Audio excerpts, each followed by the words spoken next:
Untuk membahas terkait dengan penyebab anomali cuaca di sejumlah daerah di Indonesia, saat ini sudah bergabung bersama iNews Siang Ketua BMKG, Ibu Dwi Korita Karnawati. Selamat siang Ibu Dwi Korita. Selamat siang Mbak Deta, Assalamualaikum warahmatullahi wabarakatuh. Waalaikumsalam Ibu, sehat selalu ya Ibu. Alhamdulillah, semoga Mbak dan tim dari iNews juga sehat semua. Oke, Ibu Dwi Korita, beberapa hari lalu nih sebagian besar di wilayah Aceh dilanda banjir. Belum lagi ada 17 kapal karam di perairan Pulau Kalimantan. Ini apa sebenarnya yang memicu banjir dan gelombang tinggi di tengah musim kemarau, Ibu? Baik, jadi sebetulnya kurang lebih 6 hari. Setiap 6 hari kami memberikan peringatan dini ataupun perakiraan cuaca termasuk ketinggian gelombang agar dalam waktu 6 hari ini masyarakat bersiap-siap. Dan 2 hari sebelumnya kami ulang karena kadang-kadang informasinya menjadi lebih akurat ya dengan semakin dekatnya waktu untuk memberikan perakiraan cuaca dan tinggi gelombang ataupun peringatan dini. Dan saat itu kami sampaikan pula bahwa di bulan Juli ini sudah lebih dari 60% sampai 70% zona musim di Indonesia memasuki musim kemarau.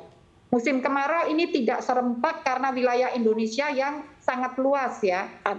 Dan saat ini sekitar 60-70% memasuki musim kemarau, sisanya masih musim hujan.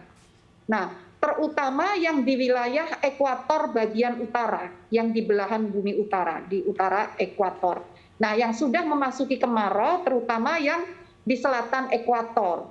Jadi memang yang pertama memang kondisinya belum sepenuhnya kemarau, masih transisi hujan ke kemarau. Baik. Selain itu juga selalu kami informasikan yaitu adanya gangguan berupa dinamika atmosfer baik pada skala global hingga skala lokal. Skala global misalnya ya saat ini terpantau di Samudra Hindia adanya Indian Ocean Dipole yang bernilai negatif. Artinya apa? Mengindikasikan adanya suplai uap air yang bergerak dari Samudra Hindia ke wilayah Indonesia bagian barat, sehingga dapat meningkatkan aktivitas pembentukan awan hujan di wilayah tersebut. Baik. Nah, ini termasuk di Indonesia bagian barat, termasuk Aceh dan Kalimantan Barat. Jadi ini ada pengaruh global dan itu bisa dideteksi paling tidak 6 hari sebelumnya kami sampaikan. Dan selain itu perkembangannya juga beberapa hari yang lalu kami sampaikan adanya masuknya awan-awan hujan, ini beda lagi ya, yang disebut Madden-Julian Oscillation. Pergerakan kumpulan awan-awan hujan dari Samudra Hindia di sepanjang ekuator memasuki wilayah Indonesia mulai dari bagian barat. Ini nanti bergerak menyeberangi Indonesia menuju ke Samudra Pasifik. Sampai tanggal 23 ini masih akan terjadi intensitas hujan dengan intensitas sedang hingga lebat dan gelombang tinggi masih akan terjadi. Demikian. Baik, lantas apa yang harus dipersiapkan warga, terutama mereka yang tinggal di kawasan pesisir, Ibu? Iya, jadi informasi tersebut kami sebarluaskan melalui mass media dan juga ke polisi air dan juga ke penjaga pelabuhan baik untuk nelayan ataupun pelabuhan penyeberangan dan pelabuhan pelayaran ya. Ke masyarakat kami sampaikan melalui BPBD setempat, melalui Kamtibmas dan melalui BMKG yang ada di berbagai wilayah di daerah. Jadi ada stasiun-stasiun BMKG. Yang kami sampaikan adalah mohon terus memonitor update info cuaca karena update-nya ini setiap 3 jam. Betul. Cuaca kita sangat dinamis, setiap 3 jam bisa terjadi perubahan dari perakiraan. Sehingga mohon terus update informasi itu melalui berbagai kanal antara lain aplikasi mobile phone, info BMKG, dan juga melalui sosial media, website, atau telepon call center 196. Agar dapat mensikapi dengan tepat apa yang harus dilakukan. Demikian. Baik, Ibu, selain warga harus mengupdate terus perkiraan cuaca terkait dengan antisipasi tsunami, apakah alat deteksi tsunami ini sudah tersebar di seluruh wilayah, Ibu? Apakah Ya, berfungsi juga dengan baik?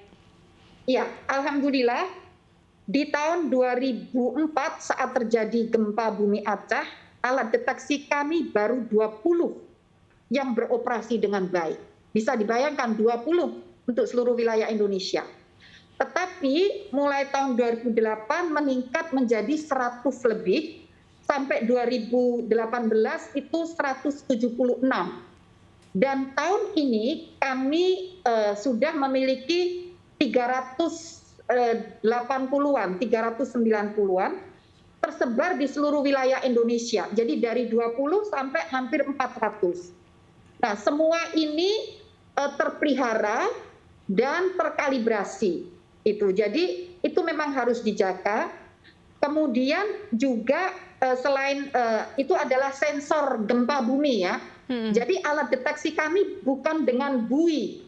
Tidak pernah BMKG menggunakan buoy untuk peringatan dini tsunami.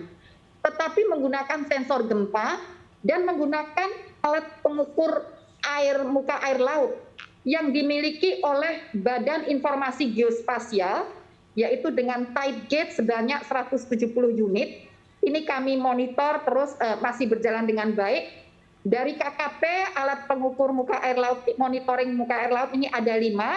Dari BMKG sendiri ada 24 unit.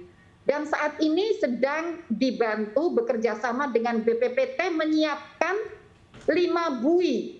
5 buoy ini beda dengan buoy yang diisukan, disampaikan rusak, vandalis, itu sebenarnya bukan buoy untuk peringatan dini tsunami. Waktu itu adalah buoy eksperimen BPPT tidak dioperasikan untuk peringatan dini tsunami. Yang saat ini disiapkan BPPT, buoy-nya bisa mendeteksi di dasar laut. Itu. Jadi lebih update teknologinya untuk buoy yang disiapkan BPPT saat ini. Baik. Kalau gitu Ibu terima kasih atas waktunya, sudah lengkap sekali, dan salah satu pesan Ibu Dwi Korita tadi adalah warga diimbau untuk terus update ya perkiraan cuaca agar bisa mengantisipasi sejumlah bencana. Terima kasih atas waktunya di iNews Siang. Ya, Assalamualaikum warahmatullahi wabarakatuh.